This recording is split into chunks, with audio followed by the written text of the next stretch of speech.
This is One Soccer Today, and on the program for this afternoon, evening, morning, whenever you're watching, we will be going through the top 10 stories in Canadian soccer from 2024. Gareth Wheeler, Oliver Platt. We only have 30 minutes to cover it all, so we'll dive right in with number It's the 10. final countdown. It was August when Forge announced a league record-setting transfer for Brampton, Ontario's Kwasi Poku, and what a story it was for the young Ontarian coming through TFC, not really finding a fit. He goes to Forge. He quickly ends up with the Canadian youth national team. He is basically playing as a left back, as a wing back under Bobby Smirniotis.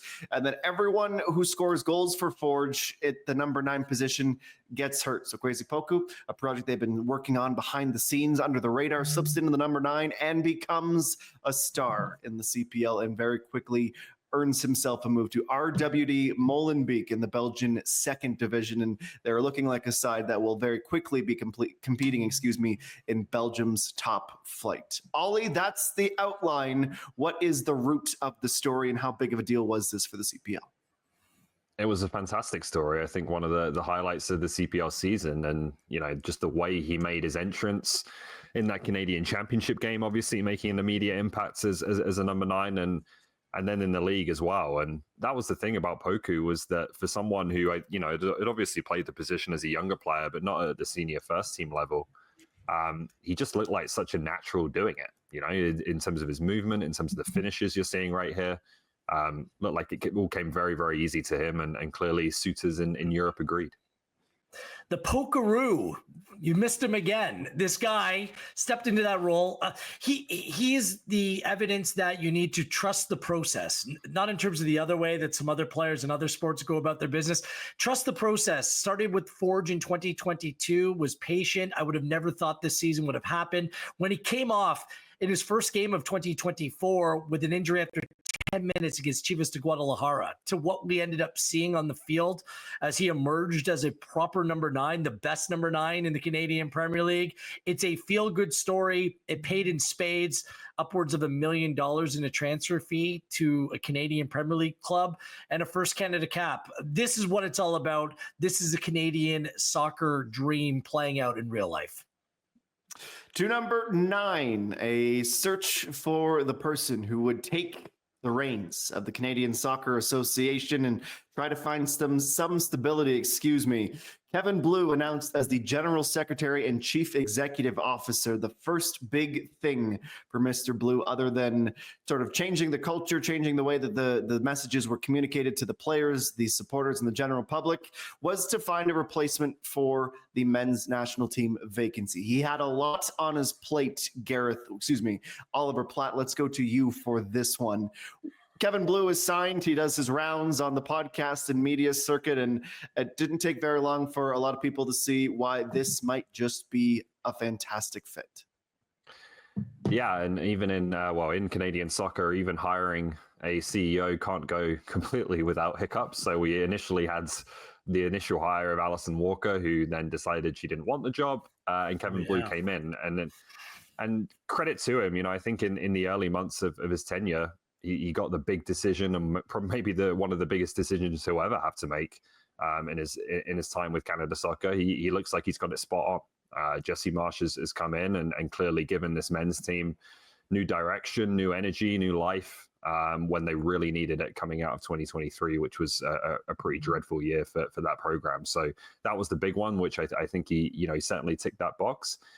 And then, as many Canada soccer leaders have found themselves in over the years, everything gets sidetracked by what happens at the Olympic Games. And now you're dealing with a very different situation, which they're continuing to deal with going into 2025. So that's been life, unfortunately, in Canadian soccer. But hopefully we can keep pushing the national teams in the right direction, and also understands that, as much as they're at the forefront, there's a wider game to grow as well, which I think has taken a lot of good steps in recent years.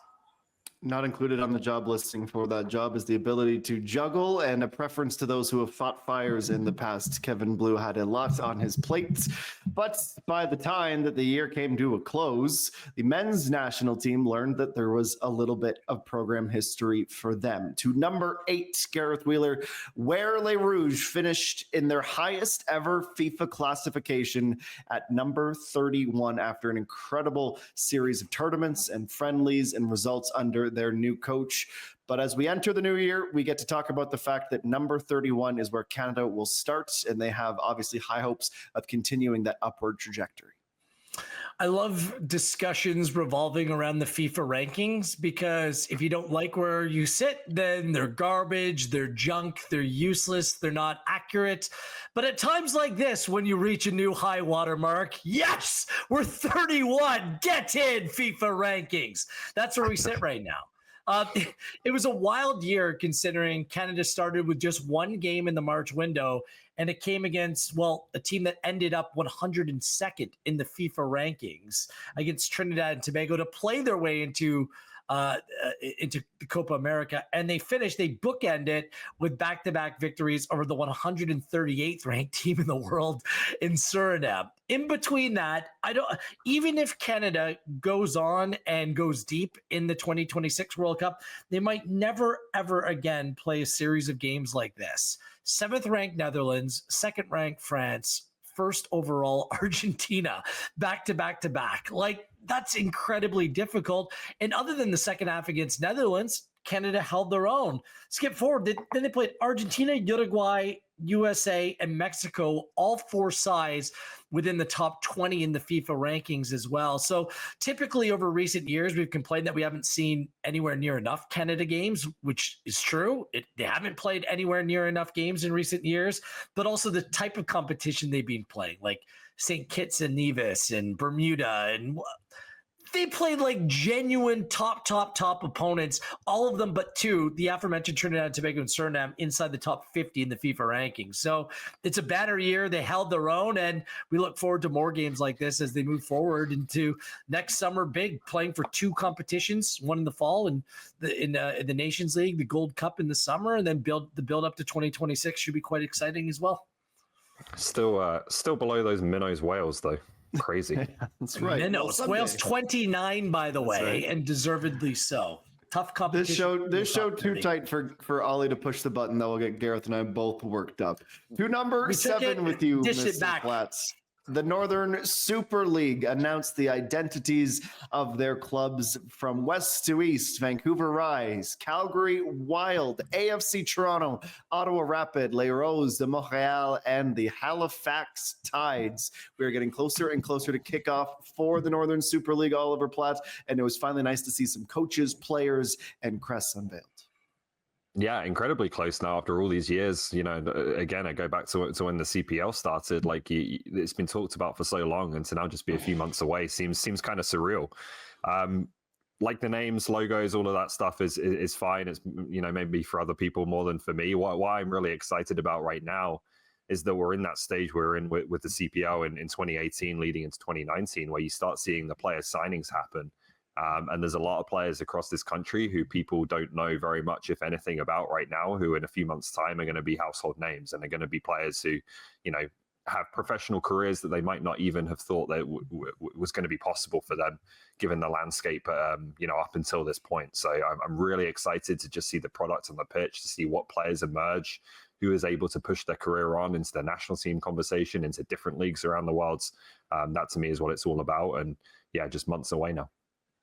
I'm excited to see how high it'll be in next year's top 10 stories, because it's obviously going to be one of the stories that we watch the closest and with the most intrigue heading into the new year.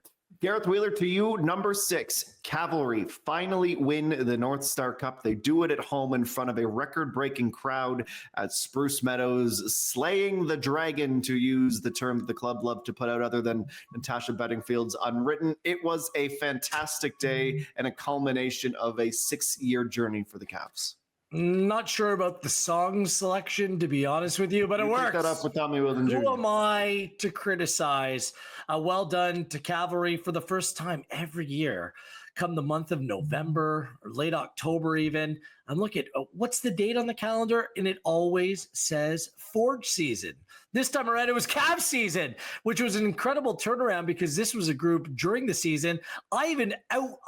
I said out loud, I questioned Tommy Wheeldon Jr. whether his side would even make the Canadian Premier League playoffs because they drew every game, draw, but they hit their stride late in the season. Tobias Warshevsky found himself in good form. They got fit at the right time of the year, which was critically important. Ali Musi came back into the team after missing 12 games. He was a huge loss while he was out. They added Jay Herdman to fill up a gap on the left side, and all of a sudden they had balance, and they were in practice the best team in the Canadian Premier League coming down the stretch. So it was well earned. That city deserved it. You felt after they won just that release, right? Like this built up angst over playoff disappointment year after year, whether it was their own, they were the writers of their own demise, or whether it was referees or decisions or whatever. It all got pushed to the past, and they were able to celebrate something that was 6 years in the making. It was super special to be there. I'm thrilled for everyone involved with that club. The players were exceptional. Dan Klomp leading the way. It ended up being a complete year. Only lost 4 times all season, Adam. That's incredible. That's joint fewest in Canadian Premier League history. So deserved winners this year of the North Star Cup. On to number 5 with the Vancouver Whitecaps, who repeated as Canadian champions for a 3rd season in a row before running into the glass ceiling yet again. That is Los Angeles Football Club. And shortly after the end of the campaign, the announcement that Vanni Sartini would not be the head coach for 2025. A lot of meat on this bone, Oliver Platt. Yeah, and you felt like when the Canadian Championship final came around, like they win 3 in a row. It's a great accomplishment for the club and pretty unprecedented territory for the club, really, in its MLS history in terms of the success they've been having year to year under Vanni Sartini. But you felt watching that game, they're not quite into, they're certainly not in top form. They're not quite right. And not to the sense that you thought Sartini's time in charge was necessarily at that point, the clock was ticking. But just in terms of the momentum they had coming into the playoffs and those big games of the year. And TFC were unfortunate not to win that final. Vancouver scrapped and clawed it out, win it in the end. But that seems like kind of symbolic of the way things were going for Vancouver, where there seems to be a bit of fatigue, a bit of a lack of the normal kind of energy. So they end up in the end going to Portland and playing a game out of nowhere, which was one of the best games they've ever played as a club, and then had a really good result at home in the LAFC series as well. But just a feeling, unfortunately, at that point that maybe things weren't quite trending in the right direction. Turned out to be the case. Turned out to be the end of Vanni Sartini's time in charge of the club. Yeah, but it's an incredible accomplishment winning this tournament 3 times in a row. It's a testament to Vanni Sartini's commitment to going on and winning this tournament. It was a weird one overall this year, and I'm not taking anything away from the Whitecaps going on to winning it and what Vanni Sartini was able to accomplish in this side, and he's keeping his tattoo artist busy in the process. But it was a weird one because the Whitecaps lost to Cavalry in the build-up to the final. They only went through based upon the archaic, away goals rule in the Canadian Championship, something that even Vanni Sartini questioned going forward. There was also that significant gap between semifinal rounds. What was it, like 6 weeks or something, something ridiculous? Months, I think, like, if memory serves. Yeah, it felt like 6 months. So it was just a weird year in the Canadian Championship, a tournament that I love. I think that Canadian people involved in Canadian football love and embrace this tournament. It was just a weird one. Some of those quirks about it just need to be ironed out. This tournament needs to be a priority in 2025, and let's hope that it is, which reflects potentially a rule change, which I think would go a long way, as well as proper scheduling dates as well, which is never easy, especially with a Gold Cup and multiple other competitions being played next summer. The coaching carousel will continue to revolve, and it takes us to number 4. John Herdman out as manager of Toronto FC, resigning after 1 year with the club. He, of course, tied into the Dronegate scandal, the performance subpar, improvement, sure, very easy to improve on what had been the year before, but ultimately Gareth Wheeler, one season with the reins in hand, and now TFC are looking for a new gaffer once more. It has to go down as one of the most bizarre reigns in recent memory. I'm sure that there are others in the footballing world, because it's a bizarre place, that are equally as weird, but it started with Herdman being hired as almost like a Hail Mary by Bill Manning at that time, bringing in someone to kind of rebuild the club and bring back that swagger and confidence. But Herdman himself didn't take over until the final game of last season, letting interim Terry Dunfield try to deal with the mess that was left over from the Bob Bradley era, which I don't know if that set the right tone. I'm not even quite sure what that was all about. I certainly don't think that was fair for Dunfield at that time. And he came in the preseason with fresh ideas, I guess, and fresh way about going to do things, brought in a lot of players. And they did actually hit the ground running. Like, they came away with 3 impressive, games out of the gate, but it was just one of those things where it never seemed like Herdman was comfortable with his skin at that club. It was a new experience. He and his coaches had never really had that experience at the club level. TFC was in a weird spot in terms of their iteration. Then some injuries hit, and they started losing a lot of games. They went 10 games without a victory in all competitions, including 7 losses in a row. The comments about not beating Saint Laurent, like a semi-professional side, by like, was it like 8 goals? Was it disappointment? They wanted to win by 8, yes. Then the shenanigans again with Bobby Smirniotis, like not shaking his hand after a Can Champ game, and just then all of a sudden the drone scandal came into play, and there was a cloud hanging over it. He seemed a reserve figure at that time. Like, it was downright bizarre. And then with a new president coming in, he wasn't like let go the day after. It dragged out for a couple more months. It was just, we're going to look back on this and saying, what alternative reality, what alternative universe were we living in for that period of time? And, Ollie was there pitch side and seeing his reaction when he didn't have a goal scorer, looking like, I don't know, the whole thing just was like a little bit of an out of body experience for me. It was very strange, because I think when you look at just the football and you look at the fact that the team did improve quite significantly from what they did under Bob Bradley, I think you can make the case that John Herdman did enough to earn another year here and to continue to build this team or try and rebuild this team from the low of 2023. But it was just like sandwiched in between, like Will said, Bill Manning like trying to cling on to his job and throwing a last gasp attempt to try to turn it around, basically. And then not even at the end of the year, like this was July, remember, the drone stuff, like in the middle of the season breaking out and very quickly engulfing him as much as it engulfed the women's national team. So just a very strange situation. I think in the end, there was no real choice but to walk away from it. And we'll see where Herdman and CFC go from here. Yeah, Herdman thrived in the spotlight. And then when he shied away from it was very weird. But, we're all part of the media landscape in this country. It's not what it used to be. And not having a lot of reporters and coverage following him and this team, like, I think it was just a real sobering experience for him at that time. And look, like the one player that people look for something out of it, Lorenzo Insigne, didn't do him any favors either. Started the season really strong, and Herdman called him his Ferrari, and then guess what? That Ferrari broke down again and became more of a Fiat than a Ferrari. And the guy that he called his warrior, I mean, worked hard. I don't know. Fiat's so reliable. Everything about it just became completely unreliable. We'll see where they go from here, but this has been a forgettable chapter in the Toronto FC history. You're like a Toyota Tercel with the Ferrari logo printed out and scotch taped over the badge. Let's go to number 3 and talk about Christine Sinclair, who bid farewell to the international game around this time last year with an incredible celebration tour culminating at BC Place. She had one more year on her deal with the Portland Thorns to play out.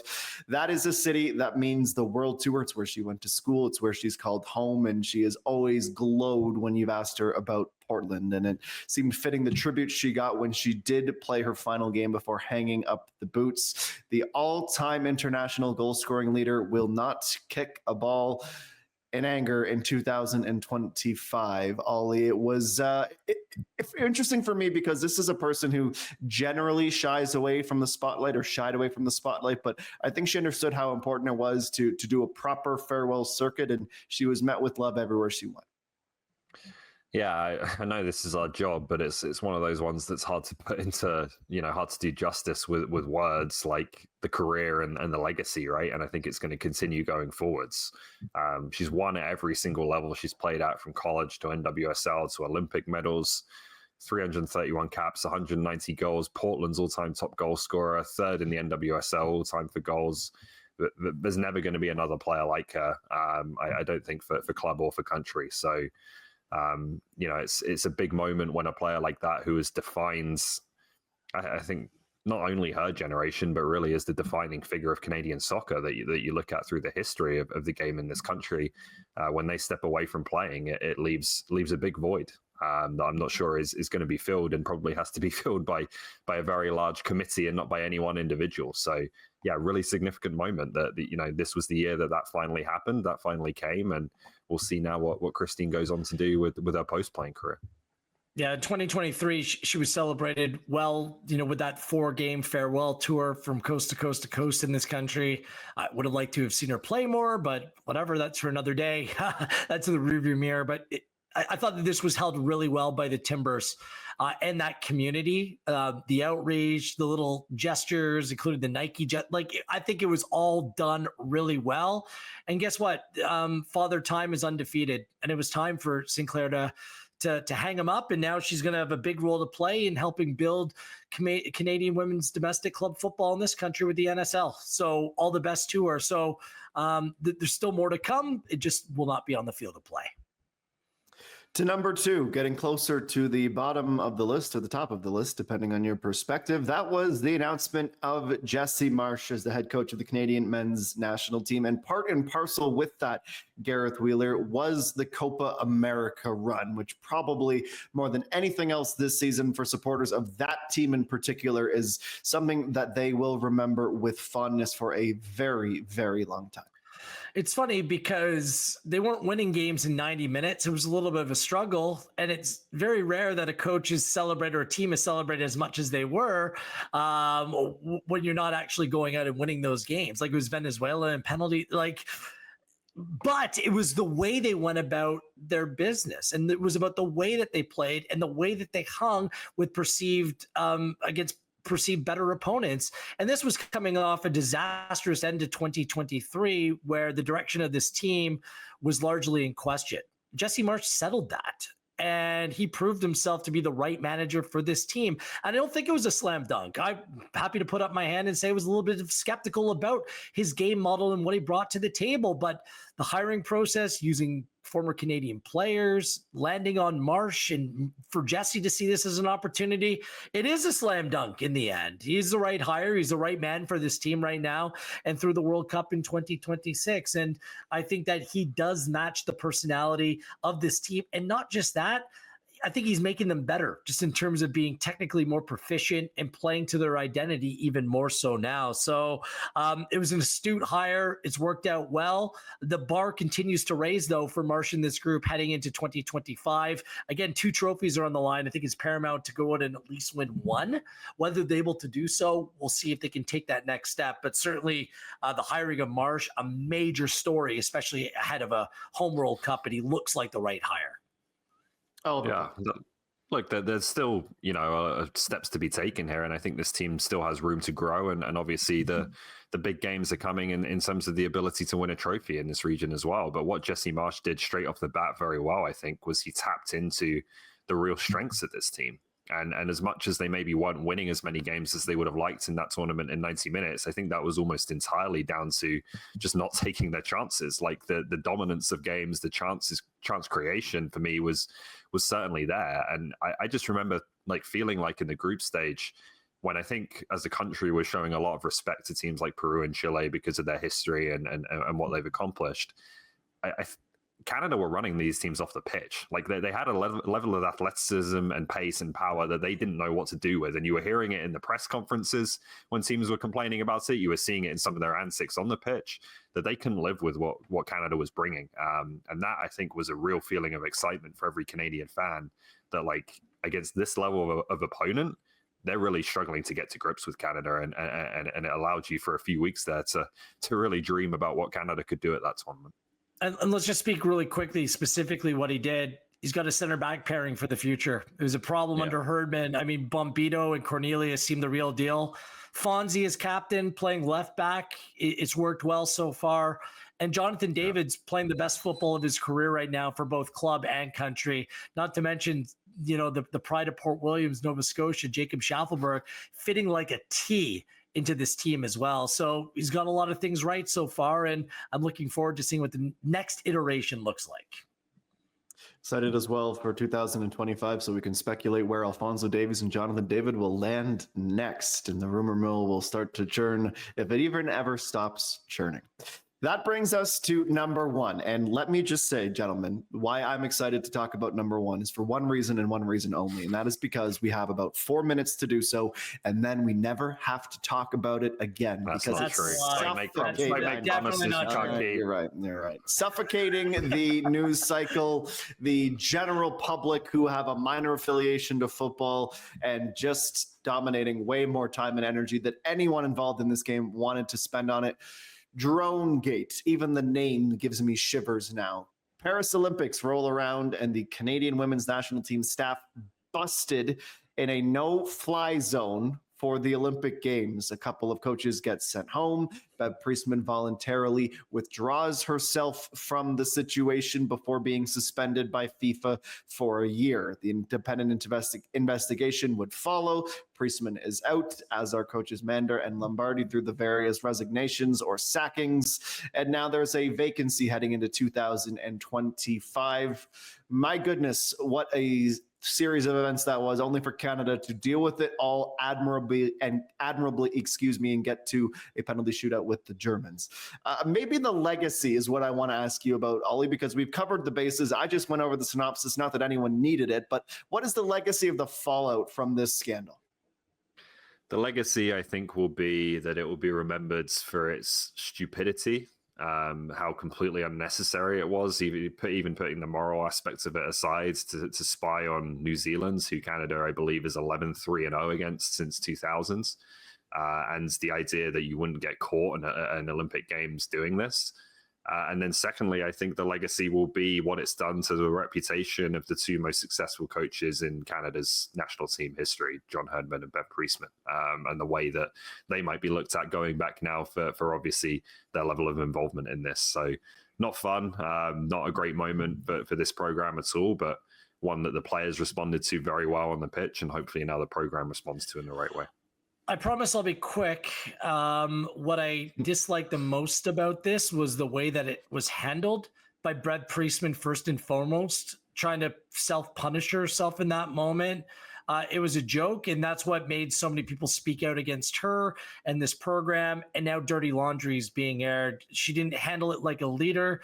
She handled it like a coward, and this is why she's on the outside looking in now. The problem is, because now all that dirty laundry is being aired, like it goes beyond drones, it goes to everything else.